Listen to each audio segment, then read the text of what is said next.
და რაც არის გასაკეთებელი ქალაქში ვაკეთოთ ის, ჩემი თავი დასჭირდება, მე აგერავარ კიდევ სვიას.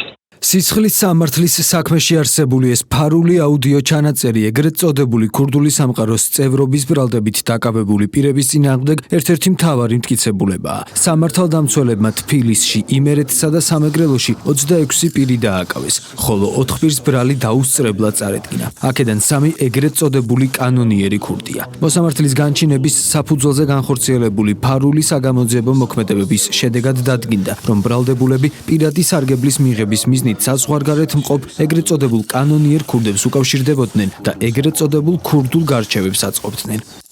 რაც აკეთებს ჯირა. პირველი ეს ჯირა. არა ქურდი. მაგი ერჯო ხსენ.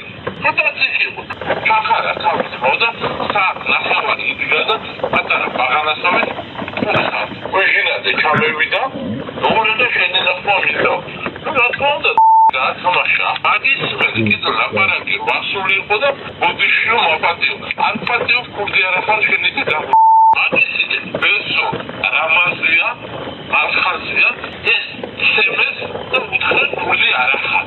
გამოძიების მიერ მოპოვებული ინფორმაციით ბრალდებულები ეგრეთ წოდებული ქურდული ტრადიციების შესაბამისად იღებდნენ გადაწყვეტილებებს და ერთ-ერთ მოდავე მხარეს მეორე მხარისთვის თანხის გადახდას აკისრებდნენ, რითაც სარგებელს თავადაც იღებდნენ.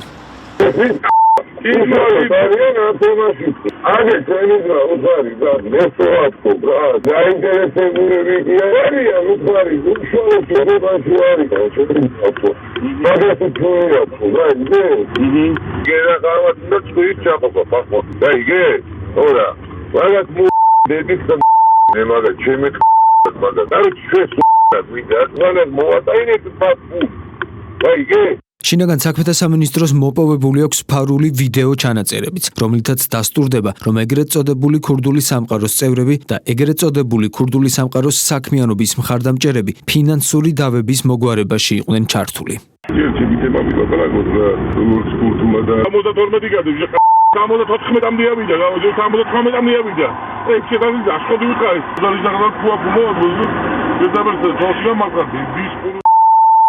ერთ-ერთი პირი, ვინც ამ ეგრეთ წოდებულ ქურდულ შეკრებაში მონაწილეობს, გოჩა აბზიანიძეა, მეტსახელად ტეკია. აბზიანიძე ამ ეტაპზე არც ბრალს აღიარებს და არც გამოძიებასთან თანამშრომლობს. მისი უფლებადამცველი ამბობს, რომ საქმეში არ არსებობს არანაირი მტკიცებულება, რაც მის დანაშაულს დაადასტურებს. ბრალის დამტკიცების შემთხვევაში აბზიანიძეს 7-დან 10 წლამდე თავისუფლების აღკვეთა ემუქრება.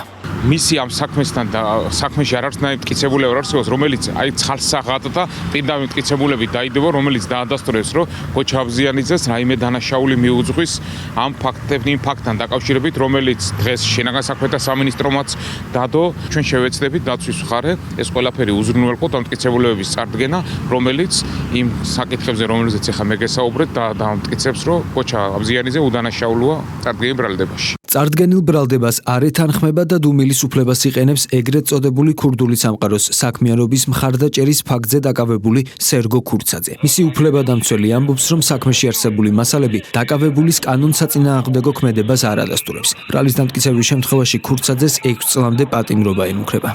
სისხლის სამართლის საქმის მასალები, რომელიც ბრალდების მხარემ გადმოგცვა, არც ერთი სისხლის სამართლის საქმის მასალა არ ადასტურებს, რომ მან ჩაიდინა კანონსაწინააღმდეგო ქმედება. გამომდინარე იქიდან, რომ ერთი წინადადება აქვს მას ნათქვამი, დაპირისპირებულ მხარებს, თუ კი ბუნებაში არსებობენ, მოუწოდა, რომ უბრალოდ არ ეჩხუბათ ერთმანეთთან.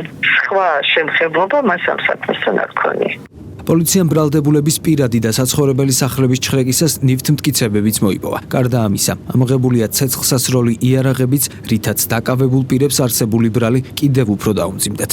პოლიცია მოსამართლის განჩინების საფუძველზე ბრალდებულების პირადი და საცხოვრებელი სახლების ჩხრეკის შედეგად ნივთმტკიცებად ამოიღო სხვადასხვა სახის საკომუნიკაციო საშუალებები, კომპიუტერული ტექნიკა და მობილური ტელეფონები, რისი საშუალებითაც ეს ადამიანები უკავშირდებოდნენ საზღვარგარეთ მყოფ ეგრეთ წოდებულ კანონიერ ქურდებს. ჩხრეკის შედეგად ასევე ამოღებულია სხვადასხვა სახის ცეცხლსასროლი იარაღები, საბრძოლო მასალა და ნარკოტიკული საშუალება მარიხუანა. პროკურატურამ ყველა პირს ოფიციალური ბრალდება წარუდგინა. ბრალდების მხარის შუამდგომლობის საფუძველზე კი თბილისის საქალაქო სასამართლომ საქართველოში მყოფ 26-ვე დაკავებულს აღკვეთის ღონისძიებად პატიმრობა უკვე შეუფარდა. პატიმრობა დაუსწრებლად შეეფარდა საზღვარგარეთ მყოფ 4 პირსაც. საზღვარგარეთ მყოფ კანონიერ ქურდებს შორის არსებული დაპირისპირების ნიადაგზე მხარეებმა დაგეგმეს და მოაწყეს ეგრეთ წოდებული ქურდული შეკრება, რომელზეც მათ მიერ მართულ პირებს დაპირისპირებულ მხარესთან ფიზიკური ანგარიშწორება დაავალეს.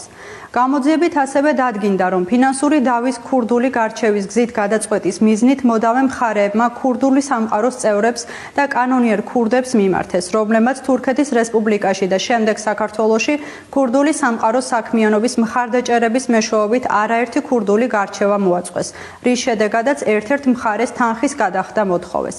საგამოძიებო უწყება დაკავებულებს ეგრეთ წოდებულ კანონიერ ქურდობას, ქურდული სამყაროს წევრობას, ქურდული სამყაროს წევრისთვის მიმართვას, ქურდული სამყაროს საქმიანობის მხარდაჭერას, ქურდულ შეკრებაში მონაწილეობასა და ცეცხლსასროლი იარაღის უკანონო შეძენა შენახვას ედავება. დანაშაულები 15 წლამდე ვადით თავისუფლების აღკვეთას ითვალისწინებს.